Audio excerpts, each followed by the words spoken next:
In this video, I'll show you how to claim the U2U Airdrop on OKX Web3 Wallet using the latest app layout. First, open the OKX app and switch to the Wallet/Web3 tab at the bottom. Make sure you're using the wallet that was eligible for the U2U campaign and that it's fully backed up with a recovery phrase. On the wallet screen, tap the Discover/DApps/Cryptoverse/Boost section. Name can vary by version. Here you'll usually see a Claim Airdrops or similar area that lists airdrops you're eligible for.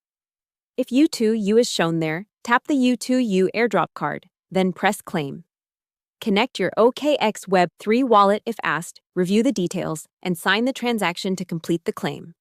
If it redirects to the official U2U Airdrop page, like airdrop.u2u.xyz, inside the OKX browser, double-check the URL, connect your wallet, and tap Claim there instead.